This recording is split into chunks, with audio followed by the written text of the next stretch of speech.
کافی بچے بیٹھ کے قرآن مجید کی تلاوت کر رہے تھے. یہ بہت اچھی بات ہے. یہ ایک انویسٹمنٹ ہے بچوں کا آپ لوگوں کے لیے. ماں باپ کے لیے بہترین انویسٹمنٹ کیا ہے کہ بچہ جو ہے قرآن مجید کی تلاوت کرے. اس سے بہتر نہیں ہے. عزاداری تو کر رہا, یہ ایک انویسٹمنٹ ہے. آپ بولیں گے بچوں میں یہ کیا انویسٹمنٹ ہے؟ آپ کو معلوم تاریخ کا بڑا مشہور واقعہ ہے سرکار کے زمانے کا. اللہ کا رسول مدینہ منورہ سے, اللہ ہم کو زیارت نصیب کرے انشاءاللہ, جا رہے تھے. غور سے سنیں, بچے اگر قرآن مجید پڑھے تو کیا ثواب ہے ماں باپ کو. سرکار جا رہے تھے, ساتھ ان کے مسلمان تھے پورے. راستے میں ایک قبرستان ملا, مسلمانوں کا ایک قبرستان تھا. تو اللہ کے رسول نے اپنے ساتھیوں سے کہا دیکھو یہ جو سامنے لہد آ رہی, گریو آ رہی, اس کے سامنے سے تیز نکل جانا, ٹھہرنا نہیں وہاں پہ. سب خاموش بیٹھ گئے. جیسی وہ آئی اس سے چند قدم پہلے سرکار بھی اپنے قدم آگے بڑھائے تیز, مسلمان بھی آگے بڑھنے کے بعد بچے اگر قرآن پڑھے تو کیا انویسٹمنٹ ہے. اب یہ دیکھو دنیا اور آخرت میں, ہیئر اینڈ ہیئر آفٹر. تو یہاں پہ آگے بڑھنے کے بعد مسلمان سرکار رکے تو مسلمانوں نے پوچھا یا رسول اللہ آپ کبھی نہیں بولتے ایسا, آج کیا بات ہے کہ اس گریو کے سامنے آپ نے کہا کہ تیز چلو, کیا ریزن ہے؟ تو سرکار نے جواب دیا کہ اس کے اوپر عذاب آ رہا تھا, اس لحد میں عذاب تھا. اللہ کی مشیت یہ تھی کہ میں رحمت للعالمین ہوں تو میں نہیں ٹھہروں وہاں پہ, وہ ٹھہرتا تو ختم ہو جاتا. میں مجھ سے حکم تھا کہ میں تیز چلا جاؤں.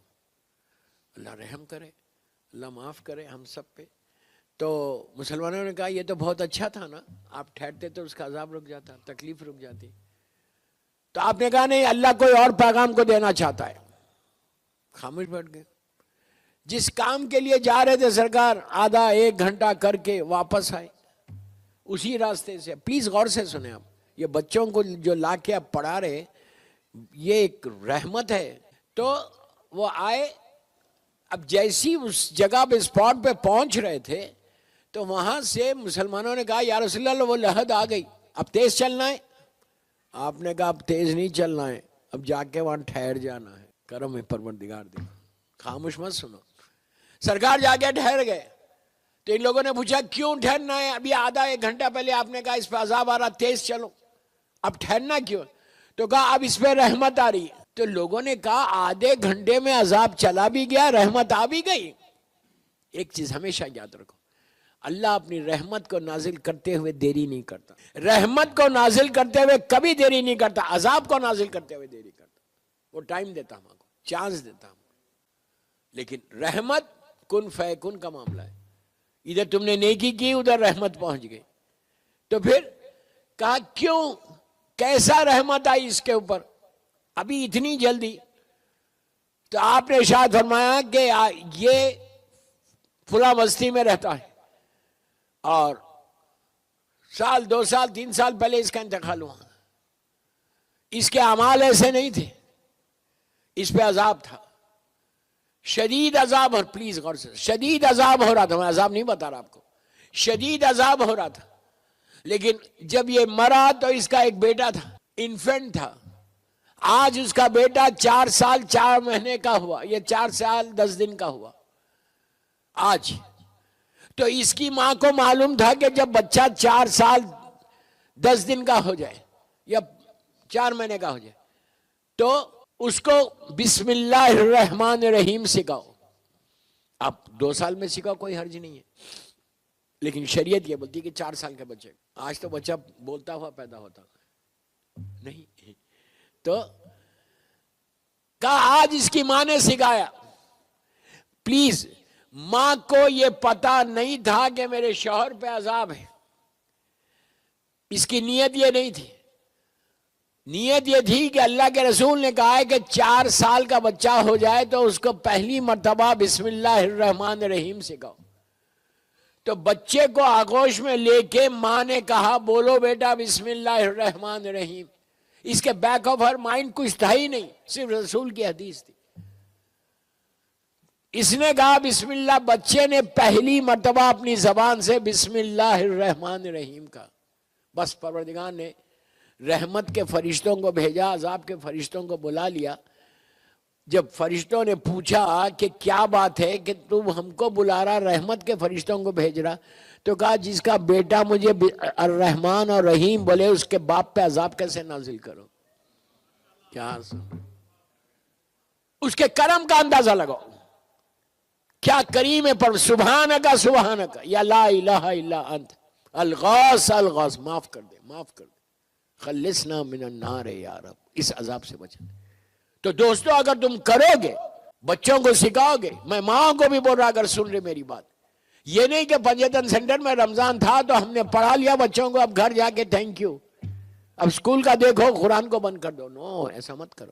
ہر دن اگر بچہ ایک سورہ بھی نہیں، ایک چھوٹا سورہ بھی پڑھے، معصوم بچے صرف بسم اللہ الرحمن الرحیم بولے، تمہارے گھر میں جو برکت، جو پرابلمز ہیں نا، وہ سارے کے سارے دور ہو جائیں گے۔ بچے کو گود میں بٹھاؤ، باپ بھی ماں بھی، اور اس کو بولو کہ بیٹا بولو کوئی ایک سورہ، علم کا سورہ، سورہ خلق، کوئی بھی روز پڑھانا، یہ معصوم بچوں سے، بڑوں سے نہیں، بڑوں سے تو پورا قرآن پڑھاؤ۔ تو اس سے تمہارے گھر کا ماحول بدلے گا، رزق کے دروازے کھلیں گے، پریشانیاں دور ہوں گی، سٹریس جیسی بیماری دور ہو جائے گی، اس لیے کہ تمہاری اولاد اللہ کا ذکر کر رہی۔ تو یہ اتنا ضروری، اتنا۔ اور آپ کو ایک بات اور بتا دوں کہ اس کا ثواب کیا ہے۔ آپ ایک ثواب تو آپ نے دیکھ لیا کہ آپ کے باپ کا عذاب اٹھ گیا۔ اگر اور ایک کام یہ کرنا کہ بچوں سے، پلیز غور سے سنیں، بچوں سے ایک فاتحہ ضرور پڑھوانا اپنے مرحومین کے اوپر گھر میں، ایک فاتحہ۔ اس میں کیا ہے؟ صلوات ہے، الحم ہے، بسم اللہ ہے، صلوات ہے، الحم ہے، سورہ قل ہے اگر سورہ قل آتا، پھر صلوات۔ تمہارے باپ، دادا دادی، نانا نانی، جتنے آپ کے ان کے نام لے کے پڑھ، اس لیے کہ بچہ اگر پڑھ کے بخشے اپنے مرحومین کو، ہم گناہگار، ہم اپنی زبان سے 1000 جھوٹ بولتے، غیبت کرتے، لیکن معصوم بچے کی زبان سے ذکر الہی ہو تو اس کی رحمت کچھ اور ہی ہوتی۔ تو آپ بچوں سے یہ کام بھی کر رہے۔ اب جو یہاں پڑھا رہے تھے استاد تھے، وہ مجھے نہیں معلوم کون کون تھے، ہمارے ظفر بھائی تھے اور کئی لوگ تھے، ان کا اجر کیا ہے یہ دیکھو، قرآن پڑھانے کا۔ مولا حسین نے مدینے میں اعلان کروایا کہ فلاں دن میری طرف سے سب کو کھانا ہے، حسین کی دعوت، پورا مدینہ آ گیا، جو دن بولے تھے اس دن پورا آ گئے، سب لوگ آ گئے۔ مولا حسین نے سب کو بہترین کھانا کھلایا، امام کی دعوت تھی، بڑا مشہور واقعہ ہے مدینہ منورہ کا یہ۔ اس کے بعد مولا نے اپنے غلام سے کہا کہ کرسی لا کے رکھو، کرسی لا کے رکھیں گے، غور سے سنو۔ پھر غلام سے کہا کہ وہ انعامات لے کر آؤ، وہ غلام انعامات لے کر آیا، ٹرے میں جو بھی سسٹم تھا اس زمانے میں، کیا کیا جواہرات دیے، ریشمی کپڑے دیے، قیمتی گفٹس دیے، اور دیتے جا رہے۔ تو لوگوں نے کہا مولانا، اچھا ہاں کس کو دے رہے؟ لوگوں کو نہیں، مولانا جو معلم تھا، جو ان بچوں کو پڑھاتا تھا مدینے میں، ایک غریب آدمی تھا، معلم تھا، اس کو لا کے کرسی پہ بٹھایا، کرسی پہ بٹھا کے کہا کہ تم اس کو دو سارے انعامات۔ مولا حسین اپنی طرف سے، لوگوں نے کہا مولا یہ تو ایک معمولی معلم ہے، مدینے میں بچوں کو پڑھاتا ہے، قرآن پڑھاتا ہے، دینیات پڑھاتا ہے، یہ تو ایک معمولی آدمی ہے، آپ اس کو اتنا دے رہے؟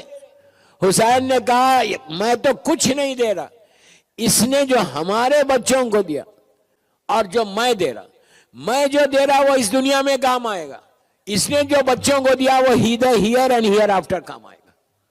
آپ سمجھ رہے کہ بچے اگر سیکھ جائیں تو کس کا فائدہ ہے؟ ماں باپ کا فائدہ ہے۔ تو آپ دیکھو یہ معلم جو لوگ ہوتے جو پڑھاتے ان کا بہت بڑا مقام ہے۔ مولا حسین اتنا عطا کر رہے ان کو صرف اس لیے کہ یہ لوگ ہمارے بچوں کو دینی تعلیم دے رہے۔ اب آپ سے بھی یہ ریکویسٹ، میں تو چلا جاؤں گا کہ ہر روز اگر یہاں مدرسہ ہے تو مدرسے میں ضرور بھیجنا، ضرور، جیسے اسکول کو بھیجتے ویسی بچوں کو مدرسے میں ضرور بھیج۔ آج دیکھیے زیادہ بچے کیوں ہیں؟ انعامات مل رہے تو گفٹس دو، بچوں کو بولو کہ تم جاؤ گے، یہ پڑھو گے، یہ یاد کرو گے تو ہم تم کو $1 دیں گے، $0.5، جو بھی، اس طرح سے انکریج کرو بچوں کو۔ اور اپنے بچے کو دیندار بنا لو. عجیب روایت ہے دوستو کہ اگر تمہارا بیٹا یا بیٹا دیندار نکلے، دیندار کا مطلب یہ نہیں ہے کہ ایک وقت کی نماز پڑھے 2 وقت کی نماز چھوڑے، ایک وقت عزاداری کرے ایک وقت عزاداری نہیں کرے.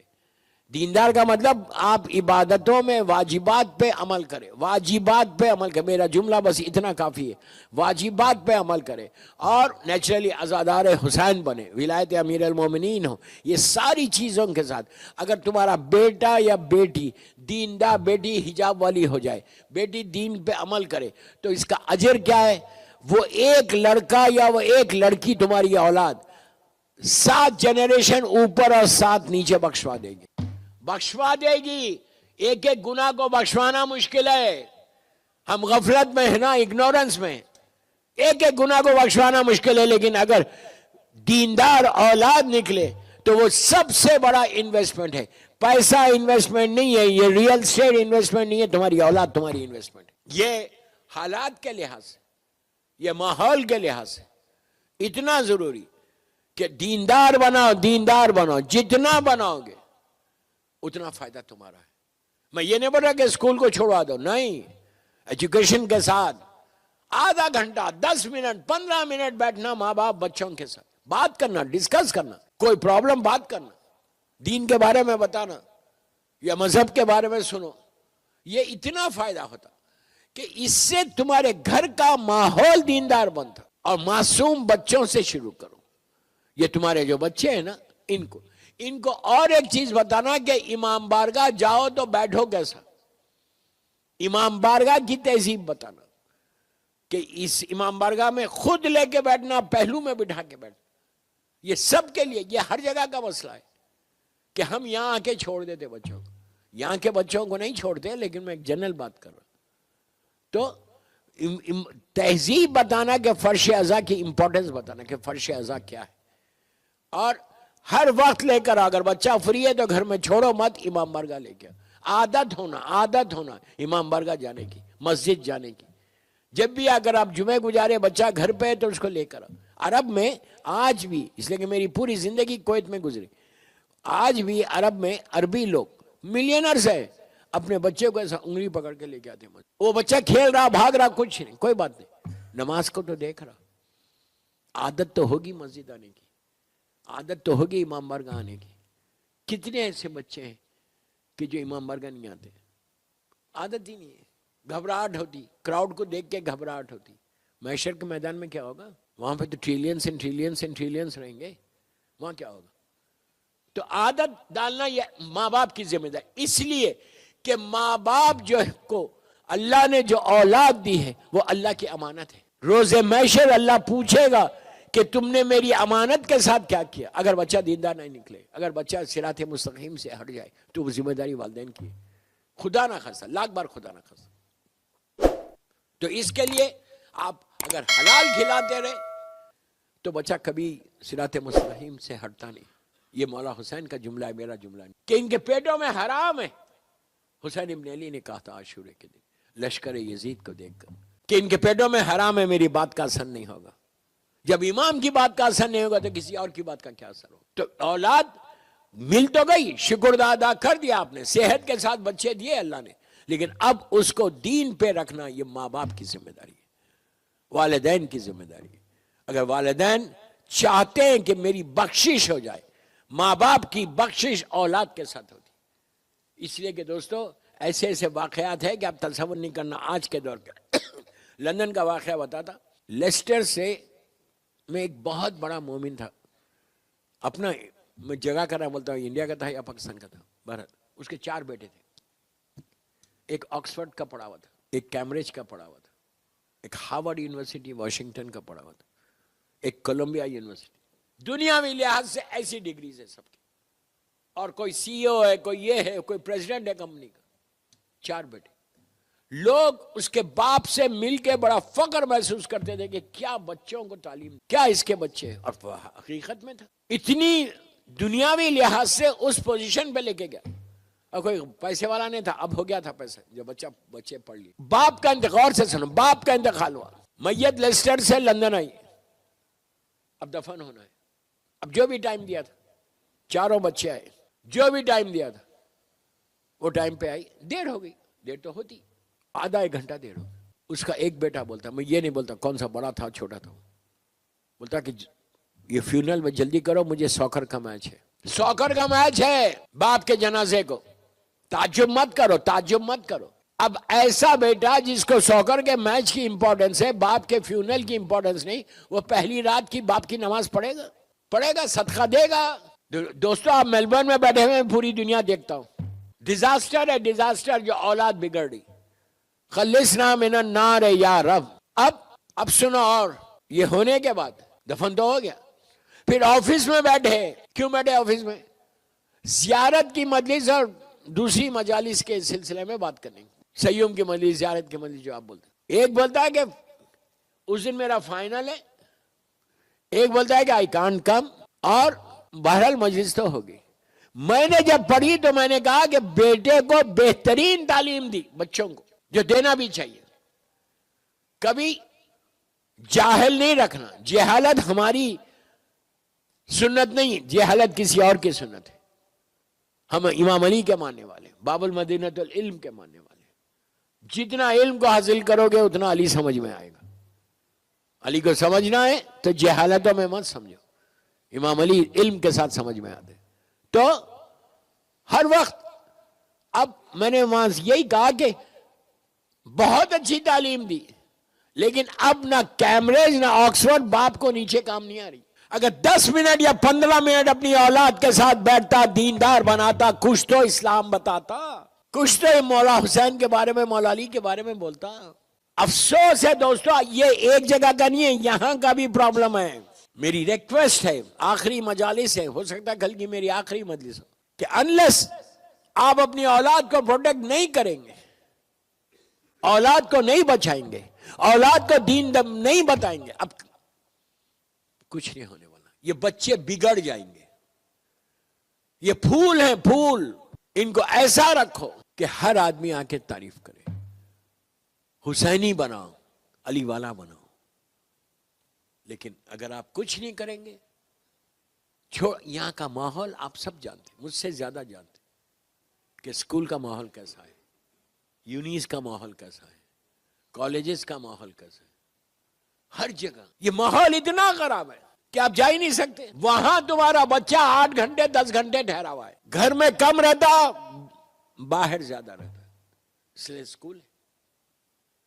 اگر تم تعلیم نہیں دو گے, شروع سے اس کو پروٹیکٹ کر کے نہیں رکھو گے, اور آپ سب مجھ سے بہتر جانتے ہیں کہ 18 ایئرز کے بعد آپ بول سکتے ہیں یہاں بچوں کو, ارے انگلی نہیں بتا سکتے یار, کچھ کر سکتے, کچھ بھی نہیں کر سکتے. جتنا پروٹیکٹ کرنا یہ ایج میں کرو. آئی ایم ویری ہیپی کہ آج ماشاءاللہ اتنے بچے قرآن خوانی میں تھے اور ایک ایک سورہ تو پڑھ رہے تھے. That's good, that's very good. معصوم بچے, وہ جب معصوم پڑھتا ہے تو اس کی زبان سے کتنا اچھا لگتا ہے. یہ آپ کی ذمہ داری ہے. صرف اولاد مانگنا نہیں کہ پروردگار مجھے صاحب اولاد کر دے. صاحب اولاد ہونا ہے, بہت اچھی بات ہے, نسل کا آغاز ہوتا. اولاد بھی مانگو اور یہ بھی دعا کرو کہ اللہ ہم کو توفیق دے کہ ہم ان کو دیندار بھی بنائیں, ان کو دیندار بنائیں. اگر دیندار نہیں بناؤ گے تو تمہاری ذمہ داری ہوگی, and you are going, Allah is going to ask you, پوچھے گا وہ کہ تم نے کیا کیا, اور پھر تمہارے اوپر عذاب ہے. جب روز محشر جب جائیں گے وہاں پر حساب اور کتاب ہو گیا, بیٹا جا رہا مثال کے طور پہ جنت میں نہیں جا رہا, کہیں اور جا رہا, جہنم میں, تو وہ وہاں پہ یہ کہے گا جب اس کا حساب ہوگا کہ پروردگار اس کے پیچھے میں اکیلا نہیں ہوں, کوئی اور بھی ہے. ماں باپ کی بخشش ہو گئی, ماں باپ جا رہے, ماں باپ کو روکا جائے گا کہ ٹھہرو تمہارے خلاف کمپلین آئی ہے. ماں باپ بولیں گے ہمارے خلاف کس نے کمپلین کی, تو کہیں گے تمہارے بیٹے نے, تمہاری بیٹی نے. بیٹا بیٹی کو سامنے لایا جائے گا, ماں اور باپ بھی کھڑے ہوئے, مثال دے رہا میں. ماں باپ بولیں گے پروردگار یہ ہماری کمپلین کر رہے, ہم نے ان کے ساتھ کیا نہیں کیا, خود بھوکے رہے, ان کو کھانا کھلایا, خود پرانا لباس پہنا, ان کو نیا لباس پہنایا, ان کا ہر چیز کا ہم نے خیال رکھا. آج یہ ہماری کمپلین کر رہے ہیں. تو اولاد بولے گی پروردگار بے شک جو میرے ماں باپ بول رہے ہیں وہ بالکل سچ ہے، لیکن ان سے یہ پوچھ کہ ان کے پاس وقت تھا اسلام بتانے کا؟ انہوں نے واجبات بتائے؟ یہ بھی خدا نہ خاصا پرابلم ہو سکتا. خلصنا من النار. میری ریکویسٹ ہے میلبرن کے مومنین سے، ماں سے خاص طور پہ، میری آواز سن رہے؟ ایسی ماں بنو کہ تمہاری اولاد تمہیں اس منزل تک لے کے چلے جائے.